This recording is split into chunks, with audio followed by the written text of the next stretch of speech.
اپنی علمی لیاقت کی بنا پر علمی اور ادبی حلقوں میں معروف ہیں۔ میری مراد پروفیسر ڈاکٹر محمد سعود عالم قاسمی صاحب سے ہے۔ پروفیسر صاحب علی گڑھ مسلم یونیورسٹی کے شعبہ دینیات کے سابق ڈین ہیں۔ آپ آل انڈیا مسلم پرسنل لا بورڈ کے ایگزیکٹو کمیٹی کے ممبر ہیں۔ آپ نے اردو، عربی اور انگلش میں 30 سے زائد کتابیں تحریر فرمائی ہیں، جن میں انگلش میں لکھی گئی یہ کتاب ہیومن رائٹس ان اسلام بھی ہے۔ ایک ایسی قابل شخصیت کو آپ کے سامنے پیش کرتے ہوئے مجھے فخر محسوس ہو رہا ہے، تو میں مدعو کر رہا ہوں حضرت مولانا محمد سعود عالم قاسمی صاحب کو۔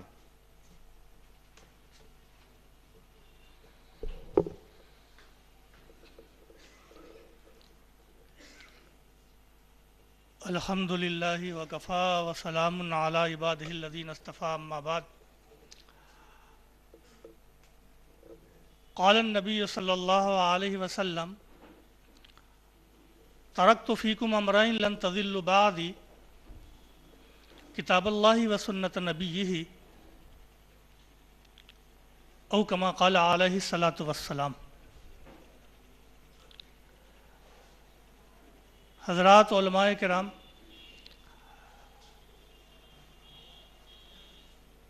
برادران گرامی اور عزت وعفت ماں بہنوں، السلام علیکم ورحمۃ اللہ وبرکاتہ۔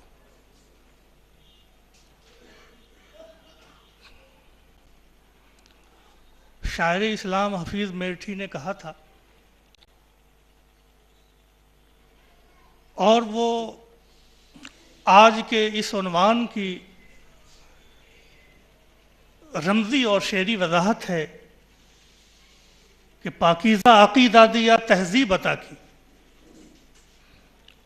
پاکیزہ عقیدہ دیا تہذیب عطا کی، تاریخ نہ بھولے گی یہ احسان محمد، بے مثل صحیفے کی طرح سینہ اطہر، جزدان کی مانند گریبان محمد،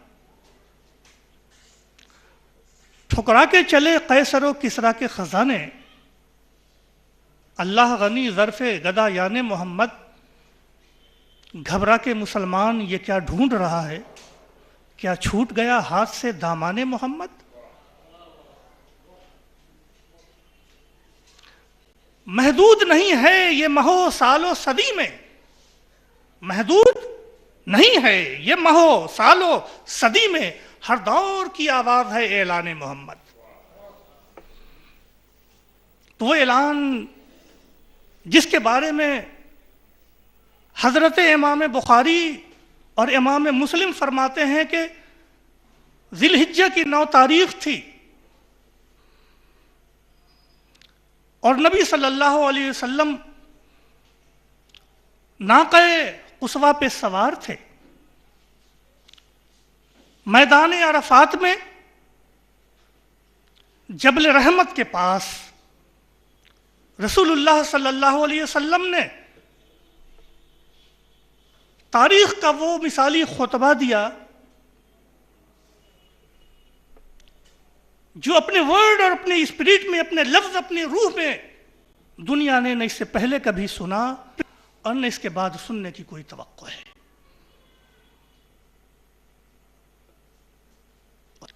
یہ خطبہ جس کو عام طریقے سے لوگ حقوق انسانی کا منشور کہتے ہیں، the charter of the human rights, fundamental rights,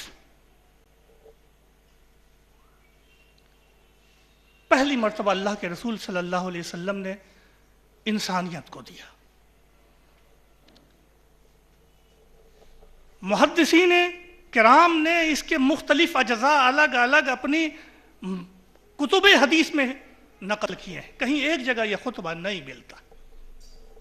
کچھ اجزاء آپ کو بخاری میں ملیں گے، کچھ اجزاء مسلم میں ملیں گے، کچھ ابن ماجہ میں ملیں گے، کچھ ابی داؤد میں ملیں گے، کچھ ابن حنبل کے مسند میں ملیں گے۔ لیکن رسول اللہ صلی اللہ علیہ وسلم کے متوالوں نے اور توحید کے فرزندوں نے ان موتیوں کو جمع کیا ہے اور دنیا کے سامنے ایک مکمل منصور انسانی کی حیثیت سے اس کو پیش کیا ہے۔ بنیادی طور پر یہ خطبہ حجۃ الوداع 6 ستونوں پہ کھڑا ہے، 6 پارٹ ہیں اس خطبے کے۔ ایک پارٹ تو اس کا یہ ہے جس کو ہم مذہب کہتے ہیں، جس کی اساس توحید ہے۔ الا ان ربکم واحد، لوگوں سنو تمہارا رب ایک ہے۔ مذہب کی بنیاد شرک نہیں ہے، مذہب کی بنیاد الحاد نہیں ہے، مذہب کی بنیاد تشکیک نہیں ہے، مذہب کی بنیاد خدا پرستی ہے، اور ایک وحدہ لا شریک کے آگے سر جھکانا یہ سچی خدا پرستی۔ تو پہلا پیغام جو دنیا انسانیت کو دیا کہ ہر انسان کے دل میں قدرت نے ودیعت کی ہے مذہب پسندی، لیکن مذہب کیا ہے اس کا صحیح اور سچا نمونہ اللہ کے رسول صلی اللہ علیہ وسلم کے اس خطبے میں۔ دوسری چیز جو اس خطبے کی جان ہے، وہ جس طرح خدا ایک ہے اس طرح انسانیت ایک ہے، وحدت آدمیت یا وحدت انسانیت۔ کہ فرمایا کہ الا لا فضل لعربی علی عجمی ولا لاسود علی احمر الا بالتقوی، لوگوں تم ایک باپ آدم کی اولاد ہو اور آدم مٹی سے پیدا کیے گئے تھے۔ تو توحید کے بعد نمبر آتا ہے وحدت انسانیت کا، تو خطبہ حجۃ الوداع کا جو دوسرا ستون ہے وہ وحدت انسانیت ہے، اور تیسرا ستون خطبہ حجۃ الوداع کا ایک پاکیزہ معاشرت ہے جس میں بچے بھی ہیں، غلام بھی ہیں، خواتین بھی ہیں، اور انسانی سماج کے رشتے ناطے بھی ہیں۔ چوتھا ستون حجۃ الوداع کا سود سے پاک ایک مضبوط انسانی معیشت ہے جو ایکسپلائٹیشن سے پاک ہے، فری آف ایکسپلائٹیشن ہے۔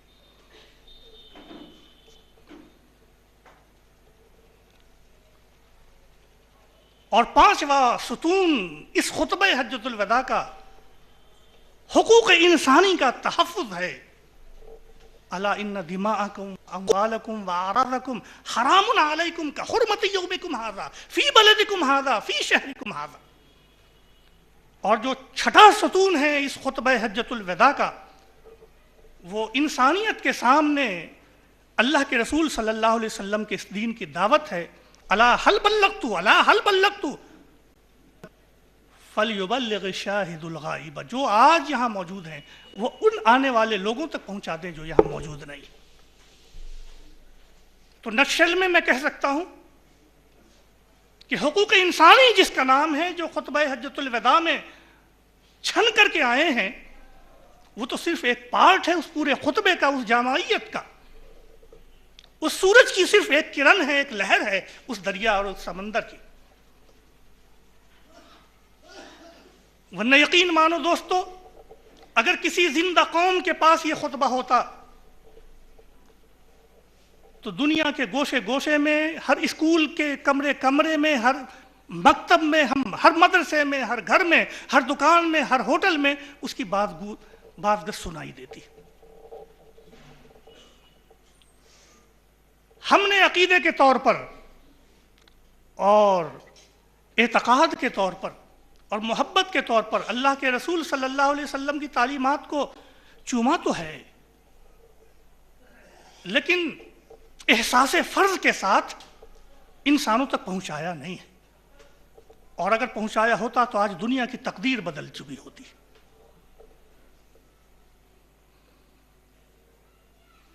اللہ کے رسول صلی اللہ علیہ وسلم نے فرمایا کہ لوگوں سنو، شاید آج کے بعد اس جگہ پہ میدان عرفات سے تم سے ملنا نصیب نہ ہو۔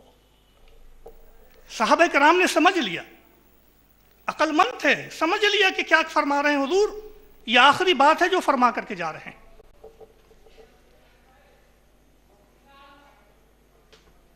شاید آج کے بعد یہاں ملنا نصیب نہ ہو۔ جاہلیت کی تمام رسمیں تحت قدمی ہاتھیں، میں اپنے قدموں کے نیچے کچل کر کے جا رہا ہوں۔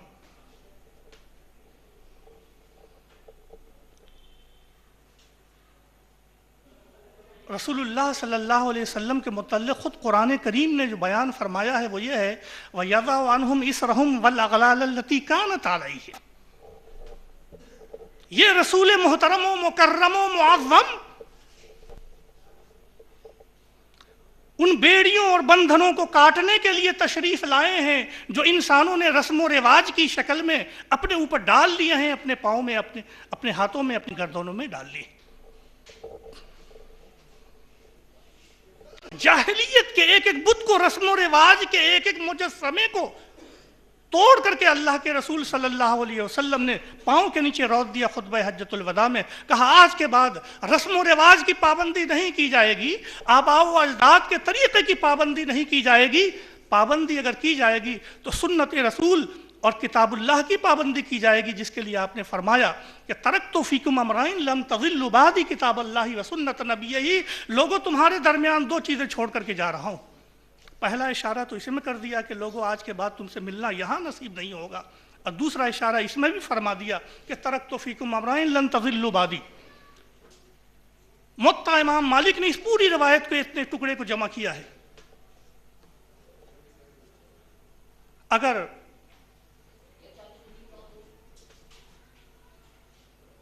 تم دو چیزوں کو پکڑے رہو گے تو دنیا میں کبھی گمراہ نہیں ہوں گے۔ ہدایت کا معیار دے کر کے جا رہا ہوں۔ وہ دو چیزیں کیا ہیں؟ اللہ کی کتاب یعنی قرآن کریم، اور اس کے رسول کی سنت، محمد صلی اللہ علیہ وسلم کی سنت۔ لیکن دو کو یاد رکھو، مسجد میں قرآن پڑھنے والے امام صاحب اور چند مقتدی کے علاوہ پوری امت کا حال دیکھو، اور ہمارے گھروں کا حال دیکھو۔ اللہ کے رسول صلی اللہ علیہ وسلم نے تو قرآن کو چھوڑا تھا، اور ہم نے ٹی وی اور ریڈیو کو چھوڑا ہے اپنے گھروں میں۔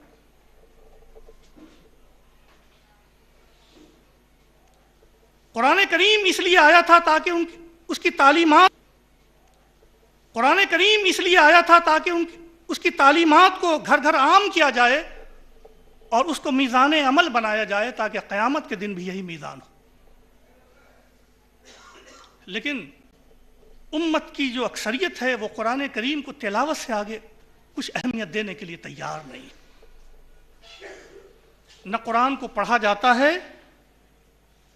اس طرح سے کہ وہ کتاب ہدایت ہے، نہ قرآن کو سمجھا جاتا ہے، نہ اس قوانین پر عمل کیا جاتا ہے جو قوانین قرآن کریم کے اندر موجود ہیں۔ وما قدر اللہ حق قدرہ، لوگوں نے اللہ کی قدر ایسے کی ہی نہیں جس طرح اللہ کی قدر کرنی چاہیے۔ اور سنت رسول کا حال یہ ہے کہ ہمارے نوجوانوں کو دعوت میں مٹھا کھانا تو سنت کے طور پر یاد ہے۔ ہمارے دیندار لوگوں کو مسواک کی سنت تو یاد ہے، پلیٹ صاف کرنے کی سنت تو یاد ہے، لیکن وہ سنت، میں یہ نہیں کہتا یہ سنتیں نہیں ہیں، یہ ہیں سنتیں، لیکن ہر سنت کا اپنا الگ الگ مقام ہے۔ آپ نے فرمایا میرے بیٹے اگر تم ایسا کر سکو کہ تم صبح شام اس حالت میں کرو کہ تیرے دل کے اندر کسی کے متعلق کوئی آلودگی نہ ہو، وَلَيْسَ فِي قَلْبِكَ غَشٌّ لِأَحَدٍ، کسی کے لیے کینہ نہ ہو، کسی کے لیے کمٹ نہ ہو، تیرا سینہ آئینے کی طرح صاف ہو، تو ایسا کر لو میرے بیٹا، ان ذالک من سنتی، یہ میری سنت ہے، اور جو میری سنت پر عمل کرے گا قیامت کے دن میرے ساتھ رہے گا۔ ہم ایک ساتھ بھی رہتے ہیں، نماز بھی پڑھتے ہیں، لیکن اس طرح کے ہم ایک تم ایک دیوار تھی، زندگی آدھی آدھی بٹی رہ گئی، ہاتھ تو مل جاتے ہیں، دل نہیں ملتا، تو پہلے دل صاف کرو۔ عرفا کہتے تھے کہ کفرست در طریقت ما کین داشتن، کفرست در طریقت ما کین داشتن، آئین ماست سینہ را آئینہ داشتن۔ لوگوں شریعت میں کفر تو یہ ہے کہ آدمی دل کے اندر خدا کو نکال کر کے کسی بت کو رکھ لے، لیکن ہماری طریقت میں یہ بھی کفر ہے کہ آدمی کے دل کے اندر کسی کے متعلق کینہ کپٹ پایا جائے۔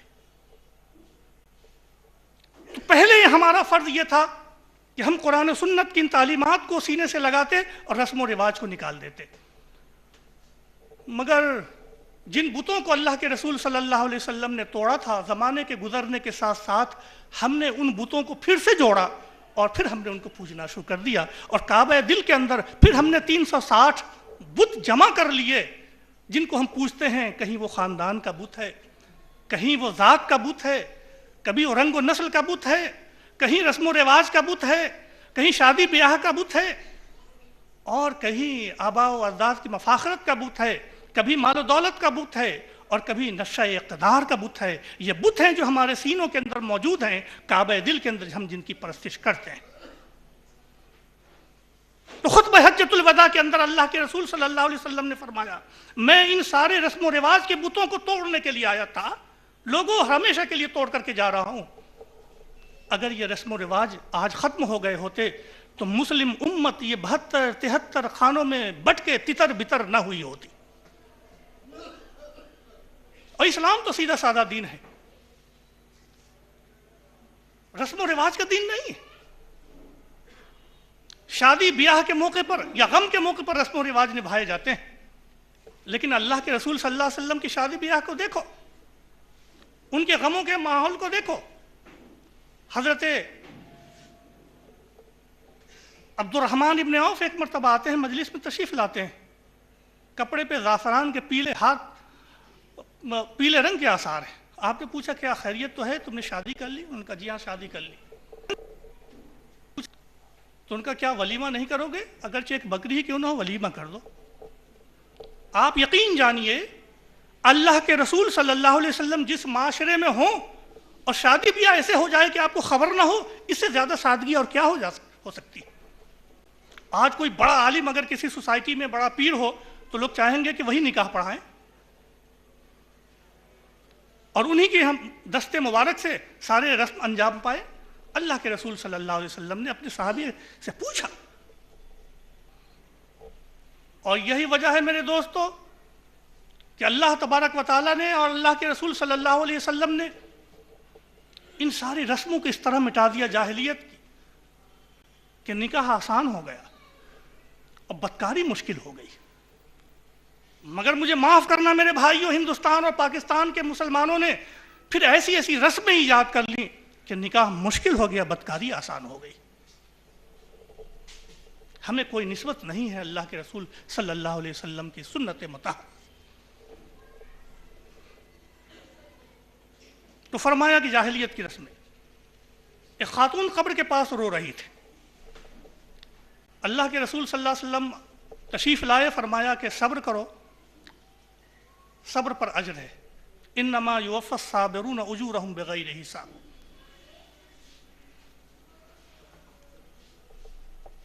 عورت کہنے لگی خل عنی، مجھے چھوڑ دو، انک خلو من مصیبتی، تم پر وہ مصیبت گزری ہی نہیں جو مصیبت مجھ پہ آئی ہے۔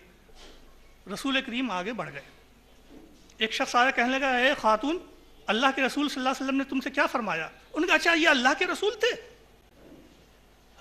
پھر دوڑی دوڑی آئی گھر پہ، کہنے لگا حضور مجھ سے غلطی ہوگی، میں نے نہیں پہچانا۔ آپ نے فرمایا صبر پہلے ہی مرحلے پہ ہونا چاہیے، سادگی، بالکل غموں کے ماحول میں سادگی، صبر، اور خوشی کے ماحول میں بھی سادگی۔ اگر یہ ہو سکے کہ ہم اپنے ہی سوسائٹی کو پھر ریوائیو کر سکیں، پیوریفائی کر سکیں، پاکیزہ بنا سکیں، تو ان رسموں کو توڑ دینے کی ضرورت ہے۔ یہ رسم صرف مسلمانوں کے پاؤں میں بندھن نہیں ہے، بلکہ اسلام کی اشاعت میں بھی یہ بندھن بن چکے ہیں۔ اب سے 10 سال پہلے کانپور کا ایک واقعہ ہے، پی ڈبلیو ڈی میں ایک شخص اتفاق سے ایک ایلیگیرین وہاں مینیجر تھا، اس کا کلرک آیا، کہنے لگا کہ میری تیسری بیٹی نے بھی خودکشی کر لی۔ وہ چونکے کیا مطلب؟ ان کا نہیں، 2 بیٹیوں نے تو پہلے خودکشی کر لی تھی، تیسری نے بھی کر لی۔ بہت افسوس ہوا، کہا کیسے؟ انہوں نے کہا آپ جانتے ہیں کہ یہ جو میری آمدنی ہے